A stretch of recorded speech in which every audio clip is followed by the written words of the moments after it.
அனைவருக்கும் வணக்கம். யூடியூபர் இர்ஃபான் ஒரு கேவலமான செயலை செஞ்சிருக்காரு. அவருக்கு போன வருஷம் கல்யாணம் ஆச்சு இல்லையா? அதனால இந்த வருஷம் பார்த்தீங்கன்னா, அவங்களுடைய மனைவி கர்ப்பமா இருக்காங்க. கர்ப்பமா இருக்க அந்த வயித்துல என்ன குழந்தை இருக்குது? அது ஆணா, பெண்ணா அப்படிங்கிறத ரிவீல் பண்ணியிருக்காரு.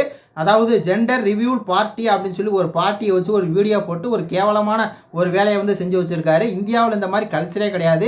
தமிழ்நாட்டில் இந்த மாதிரி ஒரு கல்ச்சரே கிடையாது. அதாவது வயிற்றுல குழந்தை ஆணா பெண்ணா அப்படின்னு சொல்லி அதை தெரிஞ்சுக்கிட்டு அதுக்கு முன்னாடியே தெரிஞ்சுக்கிட்டு அதுக்கு ஒரு பார்ட்டி வச்சு சை அப்படிங்கிற மாதிரி தான் இருக்குது. இவ்வளோ கேவலமான ஒரு வேலையை பார்த்துருக்காரு. அவர் அந்த வீடியோ தொடங்கும் போதே என்ன சொல்கிறார் அப்படின்னா, இந்தியாவை பொறுத்தவரை இந்த குழந்தைய ஆணா பெண்ணா அப்படின்னு சொல்லி சொல்லக்கூடாது.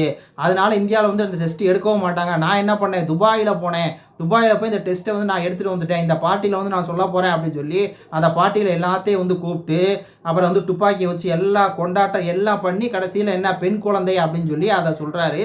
இதெல்லாம் என்ன மாதிரியான ஒரு நடைமுறை அப்படின்னு சொல்லி பாருங்கள். குழந்தை நல்லபடியாக பிறந்து அதுக்கப்புறம் அதுக்கு ஒரு பேர் வைக்கிற பார்ட்டி, இல்லை பிறந்துருச்சு எனக்கு ஒரு குழந்தை பிறந்திருக்கு அப்படின்னு சொல்லி ஒரு பார்ட்டியை வச்சா அது பரவாயில்ல. ஆனால் இவர் அதுக்கு முன்னுக்கூட்டியே அந்த குழந்தை ஆணா பெண்ணா அப்படின்னு சொல்லி கண்டுபிடிச்சி அதுக்கு ஒரு பார்ட்டி வைக்கிறதுனா ஒரு கேவலமான ஒரு செயல். அதனால தான் தமிழ்நாடு மருத்துவத்துறை என்ன சொல்கிறாங்க அப்படின்னா, இர்ஃபான் மேலே கேஸே போட போகிறாங்க.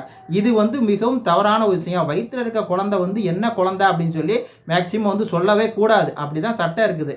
அதை தெரிஞ்சால் கூட இர்ஃபானை அதை பெரிய வேறு நாட்டில் போய் தெரிஞ்சிட்டா கூட அதை அவருக்குள்ளேயே வச்சுக்கிட்டா இது பெரிய பிரச்சனையாக போடுறதில்ல. இது என்னென்னா சமூகத்தில் இதை திணிக்கிறார் இர்ஃபான்.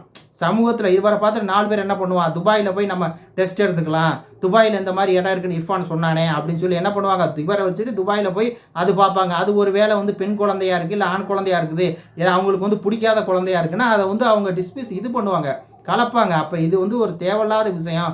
அதனால் கண்டிப்பாக இந்திய மருத்துவத்துறை இவர் மேலே நடவடிக்கை எடுத்து அந்த வீடியோ தூக்க வச்சு அதுக்கு உண்டான முறையாக நடவடிக்கை கண்டிப்பாக எடுக்கணும். இது ஒரு மிகவும் தவறான விஷயம்.